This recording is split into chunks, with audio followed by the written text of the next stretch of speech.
Hello students.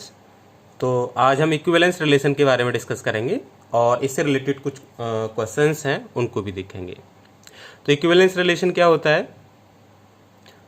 A relation R is called equivalence relation if it is reflexive, symmetric and transitive. यानी कि कोई भी relation जो कि रिफ्लेक्सिव भी हो, सिमेट्रिक भी हो, ट्रांजिटिव भी हो, तो उस रिलेशन को क्या कहेंगे? Equivalence relation. क्लियर? जैसे एक एग्जाम्पल देख लेते हैं। Let n be the set of all natural number and let r be a relation on n cross n। r को रिलेशन है n क्रॉस n पर, defined as A B related to C D if and only if A D is equal to B C for all A B comma C D belongs to n cross n। आपको prove करना है कि ये जो relation है, ये वाला relation A D is equal to B C, ये हमारा क्या है? इक्विवेलेंस रिलेशन है। क्लियर? तो सबसे पहले आप देखो, यहाँ पर जो सेट है वो कार्टेशियन प्रोडक्ट है, नेचुरल नंबर्स का कार्टेशियन प्रोडक्ट। तो वहाँ से हमें एलिमेंट्स लेने हैं और कार्टेशियन प्रोडक्ट से एलिमेंट्स लेंगे तो वो किस में होंगे? ऑर्डर्ड पेयर में होंगे। क्लियर?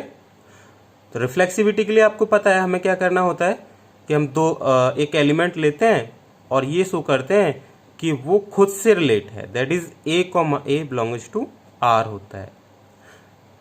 ठीक है? जहां पर जो ए होता है वो जो सेट गिवन होता है वहां का एलिमेंट होता है। तो यहां पर हमारे पास सेट क्या गिवन है? N cross N. कौन सा सेट गिवन है? N cross N. वहां से हमने कोई भी एलिमेंट ए बी ले लिया। अब ए बी को किससे रिलेट कराना है? हमको ए बी से खुद से रिलेशन दिखाना है।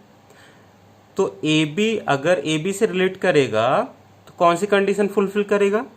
इस कंडीशन को, A D is equal to B C को। दैट इज यहां पर फर्स्ट और लास्ट टर्म का मल्टीप्लाई है और फिर ये जो मिडिल टर्म्स हैं दैट इज बी और सी का मल्टीप्लाई है।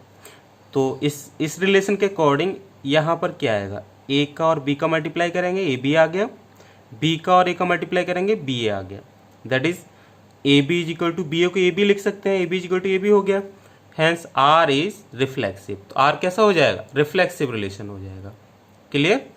अब हमें क्या चेक करना है? सिमेट्रिक है कि नहीं। तो सिमेट्रिक के लिए हमें क्या करना होता है? दो एलिमेंट्स लेने होते हैं सेट से। तो मेरे पास सेट एन क्रॉस एन है, यहाँ से टू एलिमेंट्स आपने सेलेक्ट कर लिए। एक तो ए बी ले लिया और दूसरा एलिमेंट क्या ले लिया? सी डी ले लिया। और ये दोनों एलिमेंट कहाँ के? हमारे एन क्रॉस एन के। क्लियर? तो हमने ये दो एलिमेंट्स ले लिए। अब यहाँ पर देखो, A B related to C D. अगर ए बी सी डी से रिलेट कर रहा है तो कौन सी कंडीशन फुलफिल करेगा? A D is equal to B C. A D is equal to B C. अब मुझे क्या दिखाना है? सिमेट्रिक में क्या होता था कि अगर ए बी मेरा बिलोंग कर रहा है आर में, तो बी ए भी किस में बिलोंग करना चाहिए? आर में बिलोंग करना चाहिए। तो उसके अकॉर्डिंग यहाँ पर ए की जगह पर पूरा ए बी है और बी की जगह पर पूरा सी डी है। ये दो एलिमेंट्स हैं। तो अगर ए बी मेरा सी डी से रिलेट कर रहा है तो सी डी किससे रिलेट करना चाहिए? ए बी से रिलेट करना चाहिए। सबसे पहले ए बी रिलेट कर रहा है सी डी से, तो कौन सी कंडीशन फुलफिल होगी? A D is equal to B C. फिर सी डी रिलेट कर रहा है ए बी से, तो कौन सी कंडीशन फुलफिल होनी चाहिए अकॉर्डिंग टू दिस रिलेशन? देखो, फर्स्ट का और लास्ट का मल्टीप्लाई हो रहा है और जो मिडिल टर्म्स हैं फिर उनका मल्टीप्लाई हो रहा है। तो यहाँ पर फर्स्ट और लास्ट का मल्टीप्लाई होगा, सी बी आ गया, और फिर जो मिडिल टर्म्स हैं उनका मल्टीप्लाई होकर आ गया। सी बी को बी सी लिख सकते हैं, that is B C is equal to A D. आप इन दोनों को चेक करो। इक्वेशन फर्स्ट में भी A D is equal to B C आ रहा था और इक्वेशन सेकंड में भी A D is equal to B C. इसे लिख सकते हैं क्योंकि बी सी हमारे ए डी के अकॉर्डिंग है। तो यहाँ से आर कैसा हो गया? R is symmetric. क्लियर? कोई प्रॉब्लम यहाँ तक? अब ऐसे ही हम यहाँ पर क्या करेंगे? ट्रांजिटिविटी को शो करेंगे। देखिए कि ये ट्रांजिटिव है कि नहीं। तो यहाँ पर हमें थ्री एलिमेंट्स लेने होते हैं। मैंने वो थ्री एलिमेंट्स कौन से ले लिए? थ्री ऑर्डर्ड पेयर्स लेने होते हैं, A B C D and E F. ये थ्री ऑर्डर्ड पेयर्स मैंने कहाँ से ले लिए? एन क्रॉस एन से। क्लियर? ये किसी सेट के एलिमेंट्स हैं और यहाँ पर सेट कौन सा है? N cross N. तो ए बी अगर सी डी से रिलेट करेगा तो कौन सी कंडीशन फुलफिल होगी? A D equal to B C, जो कि हमें क्वेश्चन में दे रखी थी। सी डी अगर ई एफ से रिलेट करेगा, जैसे हम दिखाते थे ना, याद होगा आपको, पिछली वीडियोज़ में हमने दिखाया था A B belongs to R and B C belongs to R. इसका जो सेकेंड एलिमेंट है वो नेक्स्ट ऑर्डर्ड पेयर का फर्स्ट एलिमेंट होगा। B C belongs to R, तब इन दोनों के कॉम्बिनेशन से हम ये शो करते थे ए सी बिलोंग्स टू आर। अगर ए सी बिलोंग्स टू आर है तो ट्रांजिटिव है, अदरवाइज नहीं है।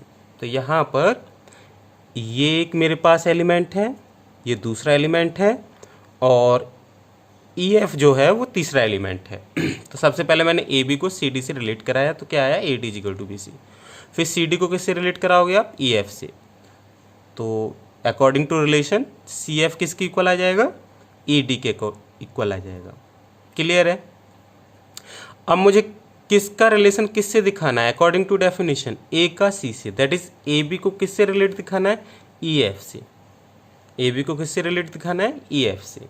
तो उसके लिए मैंने क्या किया है, इन दोनों इक्वेशंस का जो दो मेरे पास कंडीशंस आई हैं, इन दोनों का मैंने मल्टीप्लाई कर दिया आपस में, that is A D into C F is equal to B C into E D, और सॉल्व किया तो A F is equal to कितना आ गया? बी। दैट इज यहाँ से क्या प्रूव हो के आया कि ए बी मेरा ई एफ से रिलेट कर रहा है। मुझे यही तो दिखाना था। Hence R is transitive.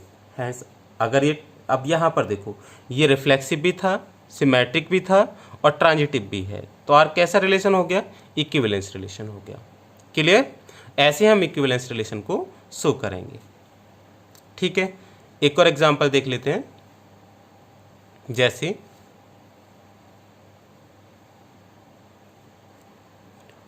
देखिए, prove that the relation R on the set A is equal to x belongs to z such that x lies between 0 to 12 given by r is equal to ab such that mod of a minus b is multiple of 2 is an equivalence relation। आपको ये show करना है कि ये relation, ये इस set के ऊपर इक्विवेलेंस रिलेशन है। क्लियर? तो देखो, सबसे पहले मुझे क्या चेक करना है कि ये जो रिलेशन है ये रिफ्लेक्सिव है कि नहीं। तो रिफ्लेक्सिविटी के लिए क्या होता है कि हर एक एलिमेंट खुद से रिलेट होना चाहिए।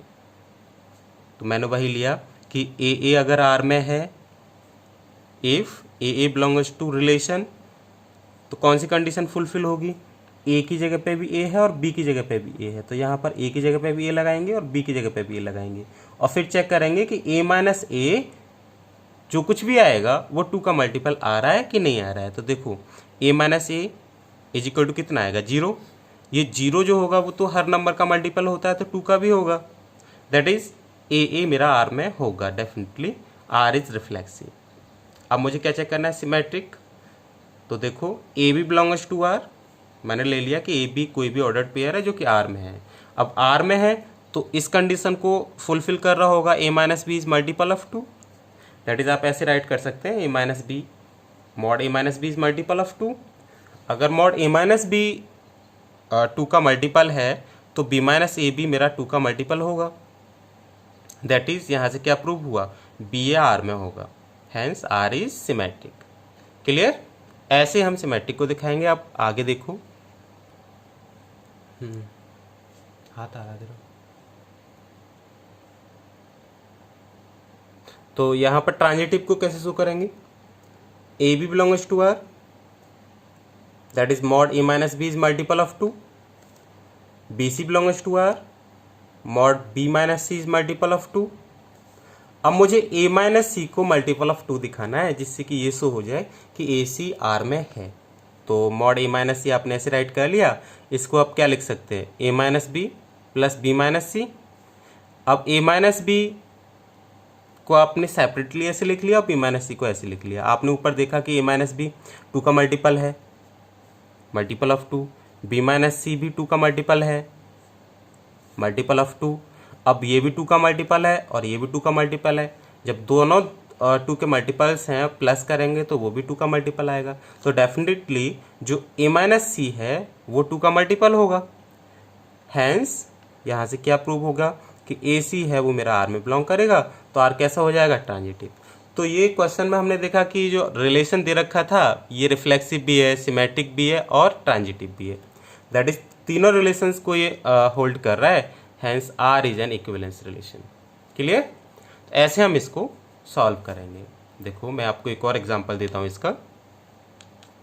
देखिए,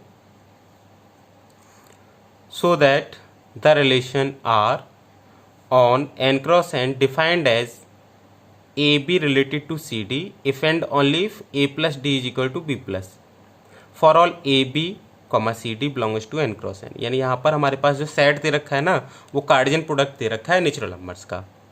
तो हमें ये रिलेशन कैसे दिखाना है कि ये रिलेशन इक्विवेलेंस रिलेशन है, ये शो करना है। तो सबसे पहले हम क्या चेक करेंगे, इसकी रिफ्लेक्सिविटी। क्या चेक करेंगे? रिफ्लेक्सिविटी। और रिफ्लेक्सिविटी के लिए आपको पता है सबसे पहले मुझे हर एक एलिमेंट का, सेट के जितने भी एलिमेंट सब खुद से रिलेट होने चाहिए, ये शो करना है। तो मैंने कोई भी एलिमेंट सेलेक्ट कर लिया n क्रॉस n से ए बी, और ए बी रिलेट कर रहा है एक बी से, तो कौन सी कंडीशन फुलफिल होगी? ये जो दे रखा है, क्या है कंडीशन? देखो, ए प्लस डी किसके इक्वल आना चाहिए? बी प्लस सी के। ए प्लस डी किसके इक्वल आना चाहिए? बी प्लस सी के। तो इस कंडीशन के अकॉर्डिंग जो मुझे दे रखी है उससे हम यहाँ पर निकालेंगे। तो a plus B first and last, ये किसके सम के इक्वल होना चाहिए? b प्लस ए के। क्या ये इक्वल है? Yes, hence R is reflexive. तो r कैसा हो जाएगा? यहाँ पर रिफ्लेक्सिव हो जाएगा। अब हमें क्या चेक करना है? सिमेट्री, कि ये सिमेट्रिक है या नहीं है। तो सिमेट्रिक के लिए मुझे दो एलिमेंट्स लेने हैं। एक मैंने ए बी सेलेक्ट कर लिया, दूसरा C D. If A B related to C D, कौन सी कंडीशन होल्ड होगी? A plus D is equal to B plus C. तो यहाँ पर मेरे पास क्या आ गया? A plus D is equal to B plus C. अब मुझे किसको किससे रिलेट कराना है? सी डी को ए बी से। पीछे बताई थी ना डेफिनेशन, उसके अकॉर्डिंग। तो C D related to A B, C D related to A B, तो रिलेशन के अकॉर्डिंग क्या आएगा? ये C plus B is equal to D plus A. C plus B is equal to D plus A और A plus D. तो आप इसे ऐसे भी लिख सकते हैं, A plus D is equal to B plus C. तो दोनों इक्वेशन से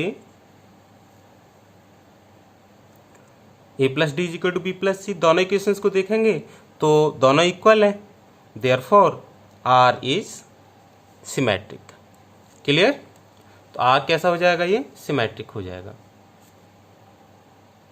आर इज सिमेट्रिक। अब मुझे क्या दिखाना है कि ट्रांजिटिव है कि नहीं। तो ट्रांजिटिविटी चेक करेंगे। A B related to C D, that is A plus D is equal to B plus C. Transitivity के लिए आपको याद होगा यहाँ पर मुझे 3 एलिमेंट्स सेलेक्ट करने होते हैं। तो मैंने 3 एलिमेंट्स कौन कौन से लिए हैं? एक तो ए बी, दूसरा लिया है सी डी, और तीसरा एलिमेंट कौन सा लिया है? ई एफ। ये 3 एलिमेंट्स लिए हैं एन क्रॉस एन से। ठीक है? तो देखो, A B related to C D मतलब A plus D is equal to B plus C. अब मुझे सी डी को ई एफ से रिलेट कराना है, तो C D related to E F, that is C plus F is equal to E plus D. अब अगर ये ट्रांजिटिव है तो ए बी रिलेट किससे करना चाहिए? ई एफ से। इन दोनों इक्वेशंस को आपको सॉल्व करना है। आप चाहे प्लस करें या माइनस करें, इनटू करें, कोई इफेक्ट नहीं पड़ता, डिवाइड भी दे देते हैं, कोई इफेक्ट नहीं पड़ता। लेकिन आपको अगर ट्रांजिटिव है तो ए बी को ई एफ से रिलेट करके दिखाना होगा। तो आपने क्या किया, यहाँ पर इन दोनों इक्वेशंस को प्लस कर दिया, फर्स्ट और सेकंड को, इन दोनों को प्लस किया। तो A plus D plus C plus F is equal to B plus C plus E plus D, और सॉल्व किया तो A plus F is equal to B plus E. तो ए बी किससे रिलेट कर गया? E F से। Hence R is transitive. तो इस क्वेश्चन में हमने देखा कि ये जो रिलेशन दे रखा था ये रिफ्लेक्सिव भी है, सिमेट्रिक भी है और ट्रांजिटिव भी है। Therefore it is an equivalence relation. Clear? अब देखो एक और एग्जाम्पल ले लेते हैं। जैसे एग्जाम्पल नंबर नेक्स्ट है 4। Let S be a relation on real number. S कोई रिलेशन है जो कि रियल नंबर पर डिफाइन है, given as A comma B belongs to S, तो है ही है S such that A square plus B square is equal to 2। मतलब ऐसे ऑर्डर्ड पेयर लेने हैं कि जिनका स्क्वायर करने पर कितना आ जाए, 2 आ जाए। तो आपको ये बताना है so that it is not equivalence relation, कि इक्विवेलेंस नहीं है। तो अगर कोई एक कंडीशन भी फेल हो जाएगी, चाहे रिफ्लेक्सिविटी हो जाए, चाहे सिमेट्री हो जाए, चाहे ट्रांजिटिविटी हो जाए, तो डेफिनेटली हमारा जो रिलेशन होगा ये इक्विवेलेंस रिलेशन नहीं होगा। तो मैं रिफ्लेक्सिविटी को लेके चल रहा हूँ। आपने take A is equal to 1 कोई सा भी रियल नंबर ले सकते हैं। मैंने आपको बताया था कि अगर फेल करना है तो हमें एक ऐसा नेगेट करने के लिए एग्जाम्पल ढूंढना होता है जो कि कोई भी एक अगर हमें मिल जाए जो कि उसे नेगेट कर रहा है, तो फिर वो पूरा का पूरा नेगेट कर देता है, चाहे वो रिफ्लेक्सिविटी हो, चाहे सिमेट्री हो, चाहे ट्रांजिटिविटी हो। ठीक है, तो मैं यहाँ पर एक एग्जांपल लेने की कोशिश करूँगा। सबसे पहले आपने ए इक्वल टू 1 ले लिया। अगर आपने 1 ले लिया तो ए की जगह पे भी 1 लगाओगे और बी की जगह पे भी 1 लगाओगे, क्योंकि ए को हमें किस में बिलोंग करके दिखाना है, एस में। तो आपने देखा 2 आ गया, तो ये तो बिलोंग कर रहा है। लेकिन जब मैंने यहाँ पर ए इक्वल टू 2 लिया, क्योंकि कोई भी एलिमेंट ले सकते हैं, कोई सा भी रियल नंबर ले सकते हैं, तो ये भी हमारा इस कंडीशन को होल्ड करना चाहिए। बट अब देखो 2 स्क्वायर प्लस 2 स्क्वायर, ये तो 8 हो गया। क्या ये 2 की इक्वल होगा? नहीं होगा, इसलिए 2 डजेंट बिलोंग्स टू आर। यानी कि सभी पेयर, खुद सभी एलिमेंट्स, सभी रियल नंबर्स खुद से रिलेट होके बिलोंग नहीं कर रहे हैं एस में, therefore R is not reflexive. अगर ये रिफ्लेक्सिव नहीं है तो डेफिनेटली ये जो रिलेशन है ये इक्विवेलेंस रिलेशन नहीं होगा। क्लियर? ऐसे हम इसको सॉल्व करेंगे। देखिए नेक्स्ट क्वेश्चन, देखिए नेक्स्ट एग्जांपल।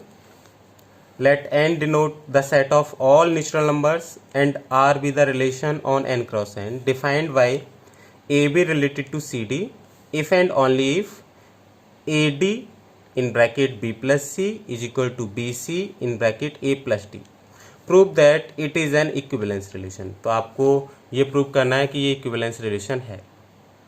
देखो, तो सबसे पहले इक्विवेलेंस रिलेशन शो करने के लिए रिफ्लेक्सिव होना चाहिए, फिर सिमेट्रिक होना चाहिए, फिर ट्रांजिटिव होना चाहिए। तो मैं रिफ्लेक्सिव लेके चल रहा हूँ। A B related to A B अगर ए बी से रिलेट कर रहा है तो देखो रिलेशन मेरे पास यही तो है। कब दो ऑर्डर्ड पेयर आपस में रिलेट करेंगे? जब इस कंडीशन को होल्ड करेंगे। कंडीशन कैसे फ्रेम की है?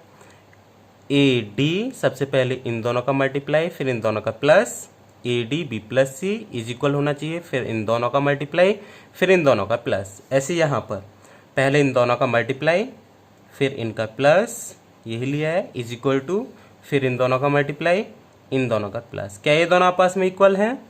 Yes, hence R is reflexive. तो आर रिफ्लेक्सिव होगा। अब इसकी सिमेट्री देखो, A B related to C D. If A B related to C D तो कंडीशन कौन सी फुलफिल होगी? इन दोनों का मल्टीप्लाई, इन दोनों का प्लस, फिर इज इक्वल, इन दोनों का मल्टीप्लाई, इन दोनों का प्लस। ये फर्स्ट इक्वेशन हो गई। अब मुझे सी डी को ए बी से रिलेट करके देखना है कि क्या सी डी ए बी से रिलेट होकर यही रिजल्ट दे रहा है जो हमारा रिजल्ट फर्स्ट है। चेक करते हैं। तो C D related to A B लगाएंगे इस रिलेशन को, इन दोनों का मल्टीप्लाई, इन दोनों का प्लस, फिर इक्वल, इन दोनों का मल्टीप्लाई, इन दोनों का प्लस। तो मेरे पास ये निकल के आ गया B C in bracket A plus D is equal to A D in bracket B plus C. इन दोनों को चेक करो, दोनों इक्वल है, therefore R is symmetric. Clear? अब नेक्स्ट मुझे क्या चेक करना है? ट्रांजिटिविटी। क्या चेक करना है? ट्रांजिटिविटी। देखिए, A B related to C D, that is A D in bracket B plus C is equal to B C in bracket A plus D according to this relation. अब आप इसे कैसे लिख सकते हैं? B plus C over B C, इसको A plus D over A D, फिर इसे B over B C plus C over B C, इसको A over A D plus D over A D.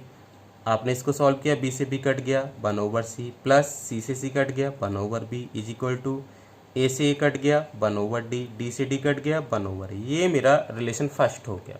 ठीक है, अब मुझे यहाँ पर देखो C D related to F, that is C F in bracket इन दोनों का sum is equal to D E in bracket C F. इसको भी ऐसे राइट कर सकते हैं, D plus C over D is equal to C plus F over C F. आपने इसको आगे सॉल्व किया, D over D E plus E over D E is equal to C over C F plus F over C F. अब यहाँ पर देखो, D से D cancel, ई से ई कैंसिल, सी से सी कैंसिल, एफ से एफ कैंसिल, तो आपके पास 1 over E plus 1 over D is equal to 1 over F plus 1 over C, ये रिजल्ट मिलेगा। अब मैंने अभी पीछे बताया था कि आपको अगर ट्रांजिटिव शो करना है तो इन दोनों को प्लस भी कर सकते हैं, इनटू भी कर सकते हैं, ठीक है, कर सकते हैं आप लोग।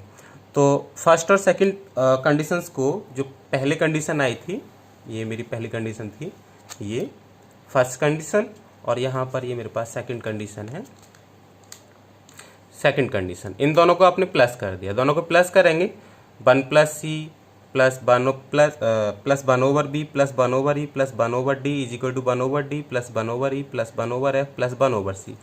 1 ओवर डी से 1 over D cancel, 1 over C से 1 ओवर सी कैंसिल, तो आपके पास ये आ गया 1 over B plus 1 over E is equal to 1 over E plus 1 over F. That is आप इसे B plus C over B लिख सकते हैं, is equal to A plus F over A F लिख सकते हैं। और आपने आगे सॉल्व किया, ए एफ का इधर मल्टीप्लाई हो जाएगा तो A F in bracket B plus C, B का मल्टीप्लाई इधर हो जाएगा B E plus B E in bracket E plus F. तो यहाँ पर ए बी किससे रिलेट करेगा, ई एफ से। तो आर कैसा हो गया, ट्रांजिटिव हो गया, hence R is an equivalence relation. Clear. अब इसके बाद हमारा इस टॉपिक जो हमारा रिलेशन है उसमें एक लास्ट टॉपिक बचा है, equivalence class, sorry equivalence relation लिखा हुआ है, ये इक्विवेलेंस क्लास है। इक्विवेलेंस क्लास, इक्विवेलेंस क्लास क्या होती है, let A be any non empty set है, कोई सा भी नॉन एम्प्टी सेट है, then equivalence class of A, कोई भी एक एलिमेंट सेलेक्ट कर सकते हैं आप उस सेट से,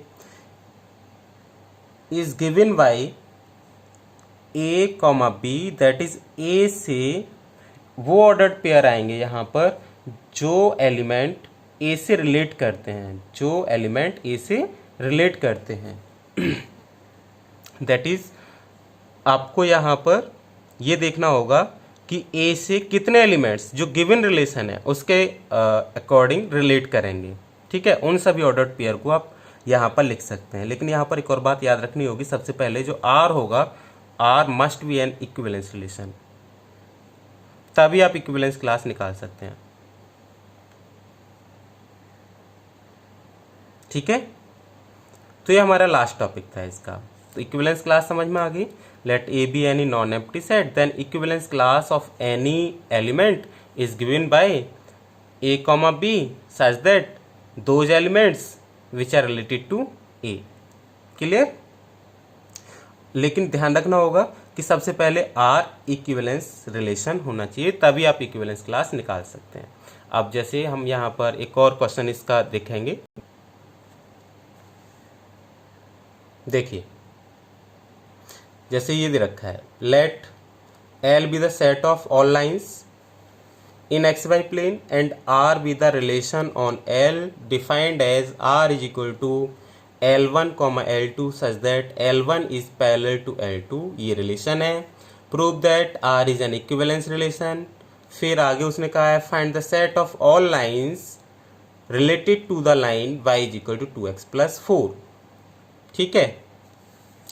तो सॉल्यूशन देखो, हमारे पास क्या रिलेशन दे रखा है कि वो लाइंस हमको यहाँ पर लिखनी है, वो लाइंस लेनी है जो कि एक दूसरे के पैरेलल हैं, L1, L2 such that L1 is parallel to L2, ठीक है। तो सबसे पहले हमें क्या चेक करना होगा, रिफ्लेक्सिविटी। क्या चेक करना होगा, रिफ्लेक्सिविटी।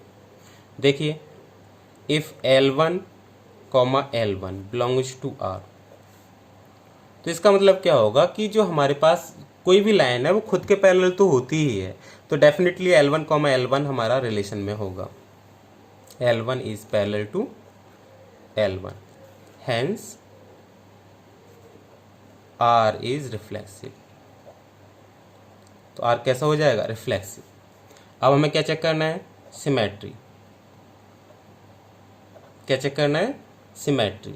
तो देखिए if L1, L2 belongs to R implies L1 parallel to L2। अब अगर L1 L2 के पैरेलल है तो पक्का L2 L1 के पैरेलल होगी लाइन। देखिए जैसे ये मेरे पास दो लाइन है, ये लाइन L1 है और ये लाइन L2 है। अब मैं यहाँ पर ये बोल रहा हूँ कि L1 L2 के पैरेलल है, तो क्या L2 L1 के पैरेलल नहीं है? तो अगर L1 L2 के पैरेलल है तो L2 भी L1 के पैरेलल होगी। तो यहाँ से क्या इम्प्लाई होगा? Hence L2, L1 belongs to R, therefore R is symmetric। तो ये रिलेशन मेरा कैसा हो गया? सिमेट्रिक भी हो गया। क्लियर? अब मुझे कैसा दिखाना है? ये ट्रांजिटिव। देखिए कि ये ट्रांजिटिव है कि नहीं। If L1 L2 belongs to R, that imply L1 is parallel to L2। First condition L2 L3 belongs to R, that imply L2 is parallel to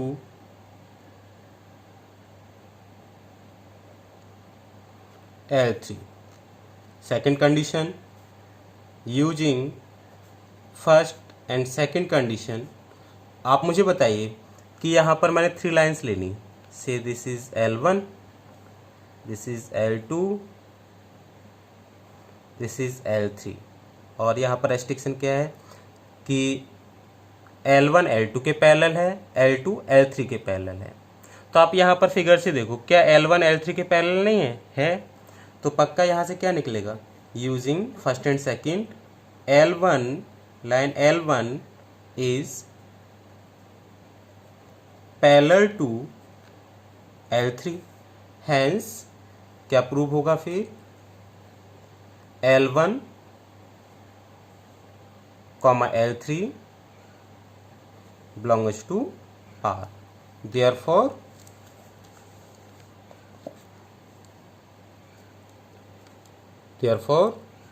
R is transitive।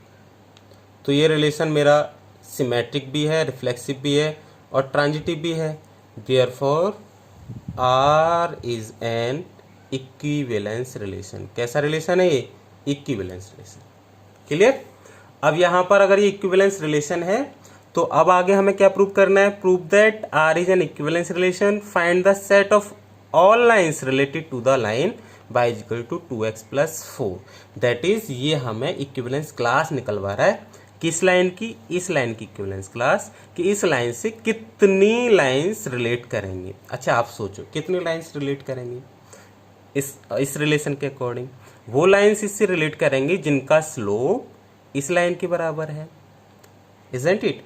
क्योंकि हमारे पास relation क्या है कि वो ordered pairs लेने हैं, वो दो लाइन्स लेनी है यहाँ पर जो एक दूसरे के पैरेलल हैं। तो इस लाइन के पैरेलल लाइन्स जितनी भी हैं वो सब इसकी क्लास में होंगी।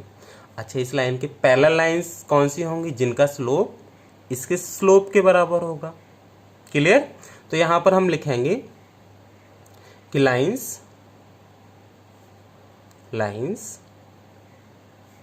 which are related to y is equal to 2x plus 4 कौन सी होंगी? y is equal to 2x, क्योंकि स्लोप तो उतना ही रहेगा, बस क्या चेंज होगा? c चेंज होगा, प्लस c। क्लियर? तो ये हमारा इस क्वेश्चन का आंसर था। आई होप आपकी समझ में आ गया होगा। अगर आपको कोई भी डाउट या कोई प्रॉब्लम होती है तो प्लीज़ कमेंट में हमें बताइएगा और इस वीडियो को लाइक और शेयर ज़रूर करें। Thank you.